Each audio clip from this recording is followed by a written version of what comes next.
It's sunshine on. I'm sitting under this cool canopy of purple flowers.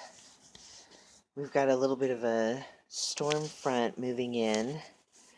So I'm going to see if after a couple cups of coffee now, if I can't go ahead and do up chapter 3 in our book. And I hope you all can hear me just fine. So, chapter 3 is pleasure, disappointment, and fulfillment. Tantra and enjoyment. The function of Tantra is to transform all pleasures into the transcendental experience of deep penetrative awareness. Instead of advocating separation from worldly pleasures the way many other traditions do, Tantra emphasizes that it is much more effective for human beings to enjoy themselves and channel the energy of their enjoyments into a quick and powerful path to fulfillment and enlightenment. This is the most skillful way of using our precious human potential. Through its methods of profound transformation, Tantra demonstrates that as human beings, we have the capacity to enjoy limitless, blissful happiness while at the same time remaining free of the delusions that normally contaminate our pursuit of pleasure. Contrary to what some people might believe, there is nothing wrong with having pleasure and enjoyments. What is wrong is the confused way we grasp onto these pleasures, turning them from a source of happiness into a source of pain and dissatisfaction. It is such grasping and attachment that is the problem, not the pleasures themselves. Therefore, if we free ourselves from this habitual grasping, we can enjoy ourselves as much as we want without any difficulties that usually accompany our ordinary compulsive search for pleasure. With the proper understanding of transformation, whatever we do 24 hours a day can bring us closer to our goal of totality of self-fulfillment. All our actions, walking, eating, and even urinating, can be brought into our spiritual path. Even our sleep, which is usually spent in the darkness of unconsciousness or in the chaos of dreams, can be turned into the clear light experience of subtle penetrating wisdom. Perhaps all this sounds impossible. Certainly, other more gradual spiritual approaches, including those of the Sutra path of Buddhism itself, stress that desire, jealousy, and other delusions of our daily life are always impure and should be treated as poisons. We are constantly reminded of their dangerous effects and are instructed to avoid their influence as much as possible. But, as has been pointed out already, Tantra takes a different approach. Although it also insists that delusions such as desirous attachment are the source of our dissatisfaction and suffering, and therefore must be overcome, it teaches skillful ways of using the energy of these delusions to deepen our awareness and speed our spiritual progress. Just as those with skill can take poisonous plants and turn them into powerful medicine, so too can the skillful and well-trained tantric practitioner manipulate the energy of desire and even anger to advantage. This is definitely possible.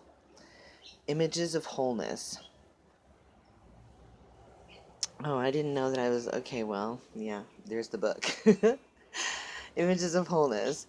Tantra not only teaches us how to take advantage of our ordinary pleasurable experiences, it also shows us how to activate a deeper, more intense, and ultimately more satisfying experience of bliss than is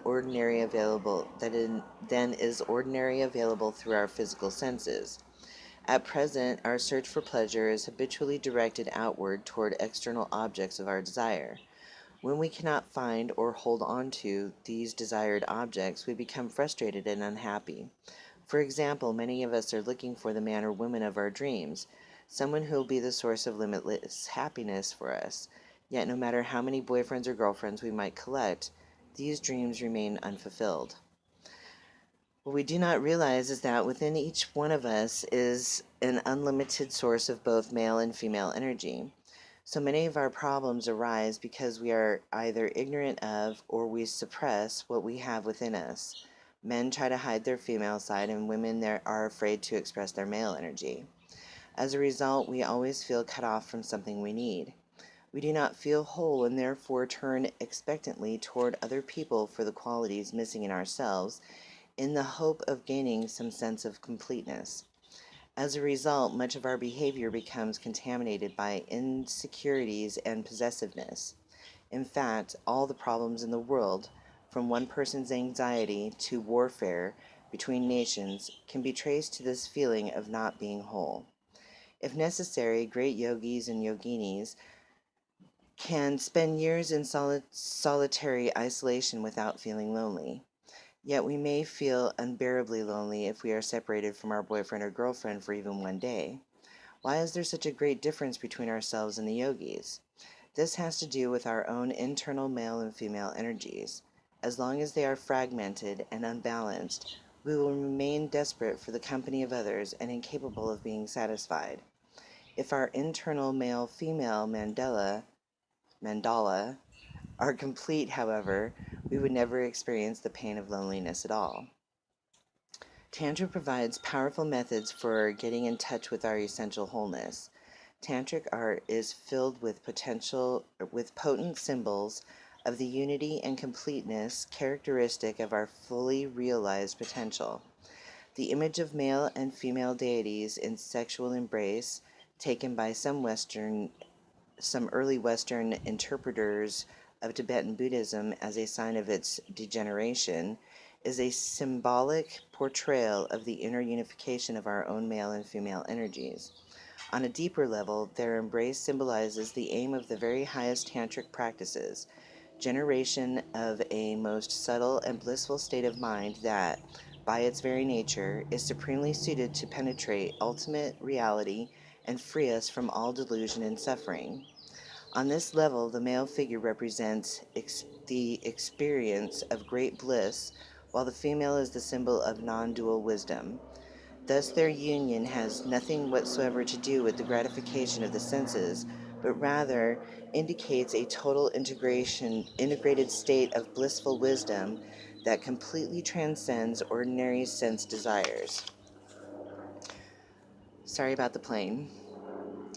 For those who are ripe, merely seeing such an image can help restore the connection between the male and female aspects of their being. For this connection to be reestablished, however, it is necessary to cut through the influence of the over-intellectualizing conceptual mind. It is this type of conceptualization that is largely responsible for the feeling of being alienated from our inner reality. That is one reason why symbols and images such as those used in tantric art and visualization can be so much more effective than mere words in introducing us to our essential nature. 4 classes of Tantra. There are 4 classes or levels of Buddhist Tantra known respectively as action, performance, yoga, and highest yoga tantra. Each class is designated for a principal type of practitioner, and what differentiates one class from another is the intensity of desirous energy the practitioner is skillful enough to direct into the spiritual path.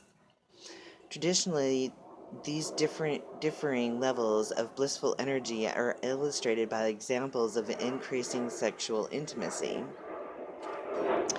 Okay, we're going to wait for this plane. Okay, so where were we? The 4 classes. Let's just start again. I think 4 classes of Tantra. There are 4 classes or levels of Buddhist Tantra known respectively as action, performance, yoga, and highest yoga Tantra. Each class is designed for a particular type of practitioner, and what differentiates one class from another is the intensity of desirous energy the practitioner is skillful enough to direct into the spiritual path. Traditionally, these differing levels of blissful energy are illustrated by examples of increasing sexual intimacy. Thus it is said that the practitioner of the lowest level of Tantra is one who is able to use and transform the blissful energy that arises merely from looking at an attractive partner. On the second level, it is the energy of exchanging smiles or laughter with this partner that is transformed. On the third level, the energy used is that of holding hands, while the qualified practitioner of highest yoga tantra has the skill to direct into the spiritual path the desirous energy of sexual union itself. This very powerful imagery gives us an idea of the steadily increasing range of energy that can be channeled and transformed through the practice of Tantra. The practical question is how to make the techniques of Tantra transform. Okay, let's start again. The practical question is how to make the techniques of tantric transformation work for us individually. It is easy to talk in a general way about the theory and practice of Tantra, about taking desire as the path to enlightenment, but such talk is of little value. What is truly important is to determine, for a close examination of our own capacities and experiences, the way we handle desirous energy at the moment. We have to ask ourselves how much sensory pleasure we can handle without going berserk. While it is true that tantric practice can eventually arouse a subtle, penetrating state of consciousness, which by its own nature is extraordinarily blissful, this does not mean it is a good idea for us to follow our desires indiscriminately now merely because they too lead to some bliss. We have to be honest about our present limitations and realistic about our present abilities. If our practice of Tantra is ever to amount to anything worthwhile. One of the biggest obstacles to true spiritual development is arrogance. This danger is particularly great in relation to the practice of Tantra. We may feel that since Tantra is advertised as a way of utilizing desire, all we have to do is indulge our uncontrolled appetites or increase the number of desires we already have, and we will be following the path of a true practitioner. Some people do have this attitude, but it is completely mistaken. We should never forget that if wallowing in desire were the same as practicing Tantra, we would all be highly evolved tantric yogis and yoginis by now. Although our life has been filled with unquenchable desires for this and that, the only thing we have gained from these desires so far is more and more dissatisfaction. Why is this so? What is it about our ordinary desires that leads inevitably to frustration and disappointment? If we don't understand this, all our talk about using desire as a path to enlightenment is nothing but a joke. Desire and distortion. Maybe I should start with desire and distortion with the next video. I don't know, how long have I been going? I have no idea. 12 minutes? Let's do desire and distortion. It is important to understand that the type of desire we ordinarily have for an attractive object distorts our perception of that object. An obvious example of this is sexual desire. To take just one instance of such distortion, consider the case of a man who has become infatuated with a particular woman, or for that matter, one person with any other. Even if this woman is someone who would generally be considered attractive, the man's desire for her exaggerates her beauty to a ridiculous extent. The more obsessive his desire, the more unrealistic his image of her becomes. Eventually, this image comes to bear no relation whatsoever to reality. Then, instead of being attracted to the woman herself, the man has become infatuated by a projection of her that he himself has created. This tendency to exaggerate and project is not limited to any one culture. It is a universal phenomenon. When two people look at each other through the eyes of excessive desire, each one makes up an incredible story about the other. Oh, such beauty, there is nothing even slightly wrong here, inside or out. They build up a perfect myth. Because of infatuation and desire, each becomes blind to the imperfections of the other and exaggerates his or her good qualities beyond recognition. This exaggeration is just the superstitious interpretation, the projection of the mind obsessed with desire. To a greater or lesser extent, this tendency to exaggerate is characteristic of all our ordinary desires. We overestimate the beauty or worth of whatever it is we are attracted to and lose sight of its actual nature. We forget, for instance, that this object of our desire, whether it is person or a thing, is changing all the time, just as we ourselves are. Seven was just talking about this today in his video. We act as if it will exist forever as something beautiful and desirable, something that will give us eternal joy and satisfaction. Such a conception of permanence is, of course, completely out of touch with reality, and by holding on to it, we are setting ourselves up for nothing but disappointment.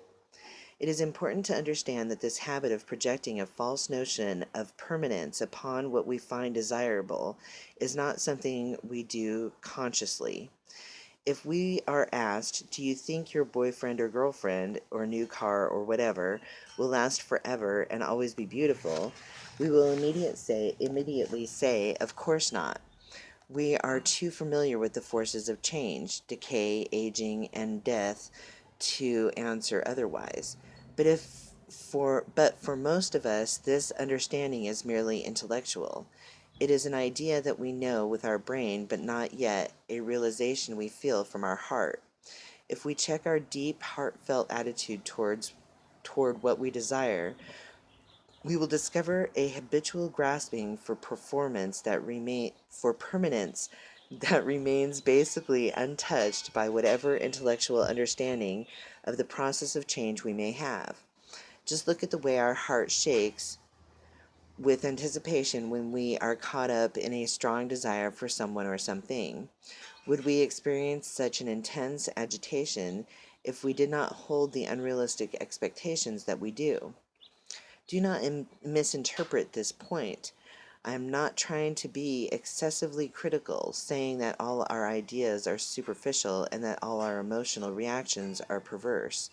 I am just saying to explore a situation that people I am just trying to explore a situation that people everywhere have experienced for themselves, namely that although our desires are aimed at bringing us happiness, we nevertheless remain unfulfilled and dissatisfied.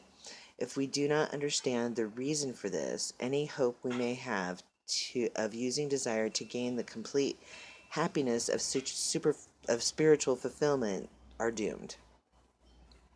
The source of dissatisfaction. So, where does the fault lie? Who or what is responsible for our continual failure to experience the happiness and peace we are so desperately searching for? To answer this question, let us look closely once more at the way ordinary desire works.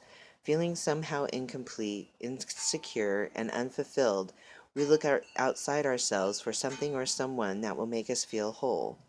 Either consciously or subconsciously, we feel, if only I had such and such, then I would be happy. With this thought as our impulse, we try to possess whatever attractive object seems most likely to fulfill our desire. In the process, we turn the object into an idol, overestimating its attractive qualities until it bears little resemblance to its actual nature. In our attempt to gain possession of this overestimated object of desire, we may be either successful or unsuccessful. If we are unsuccessful in our striving, if the object remains outside our grasp, then of course we are disappointed. The more we desire the object, the more distraught we become when we are unable to possess it. But what happens when we are successful, when we do get what we want?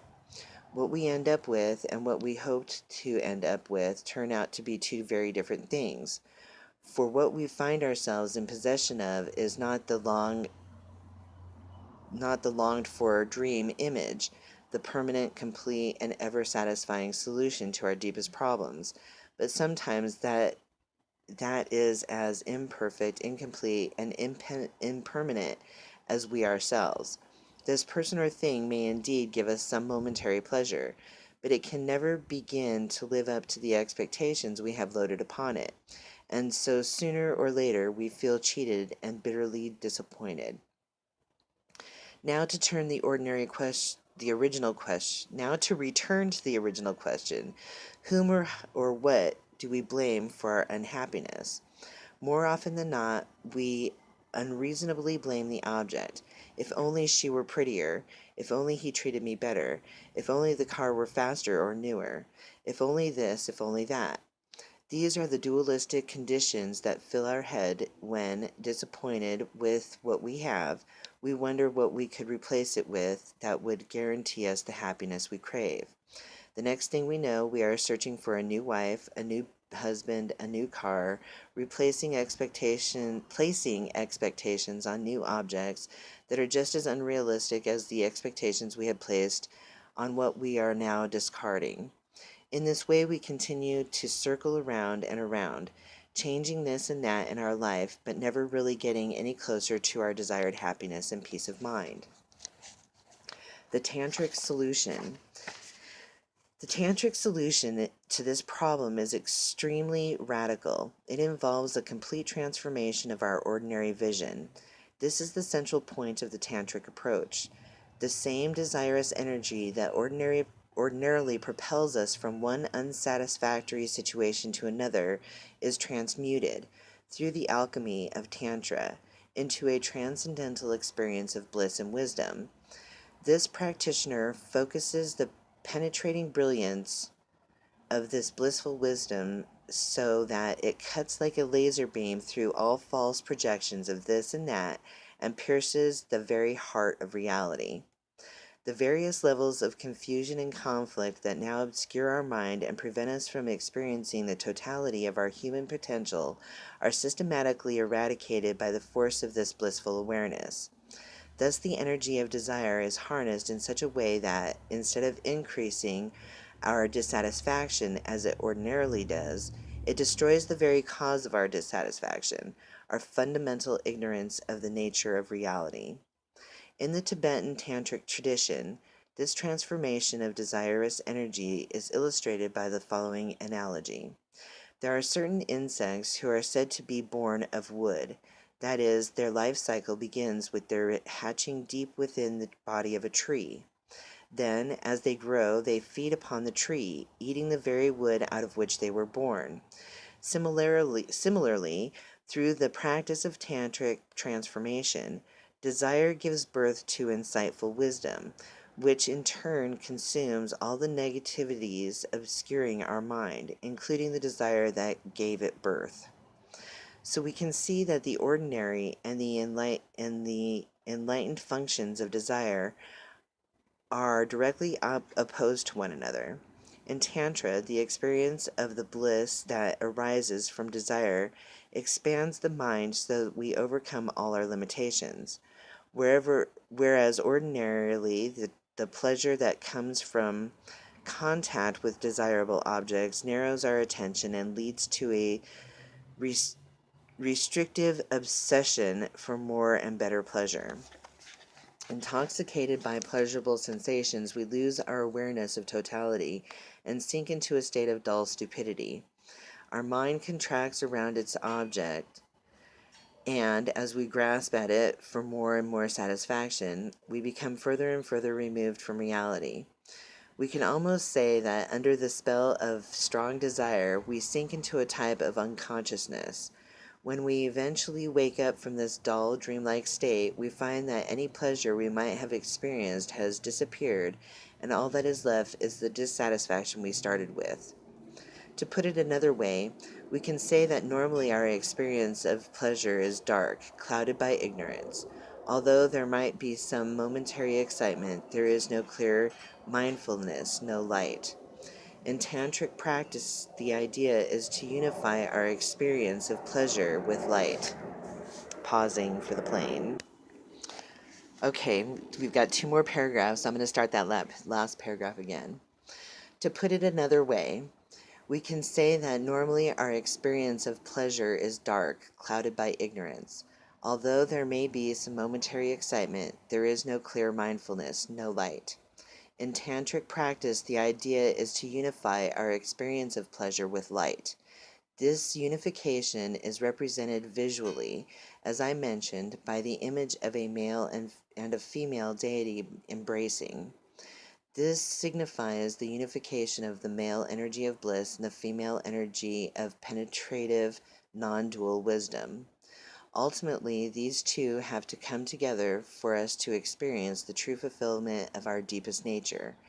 Because such unity of bliss and wisdom is not our present habit, we have to make a great effort to cultivate this experience of totality. A note of caution. I love it. This is the last paragraph. Because the habit of falling into a state of dullness and confusion as we grasp onto pleasure is so deeply ingrained in us, it is unreasonable to imagine that we can immediately transform intensely desirous energy into pure and expansive mental clarity. Even though Tantra is the quickest path to the completeness of the enlightened experience, we still must progress in stages according to our capacity. Otherwise, we will be taking on a burden we are not yet strong enough to carry. We then risk ending up like those poor countries who, in their efforts to modernize themselves, have taken on too much too quickly. So often the unfortunate result is that their simple and relatively balanced lives are thrown into confusion. Thank you very much. Thus, although the intended purpose of their rapid industrialization was to bring benefit, the actual result is even greater restlessness and dissatisfaction than before. Similarly, if our practice of tantric transformation is not appropriate to our emotional level and mental capacity, if we think to take on and transform more desirous energy than we can handle, this will only lead us to a more confused state than we are in at the moment. Well, I think after I read that chapter, I wrote about 8 pages of confusion. Chapter 4, we'll go ahead and start that tomorrow. It's called Overthrowing the Tyranny of Ordinary Appearances.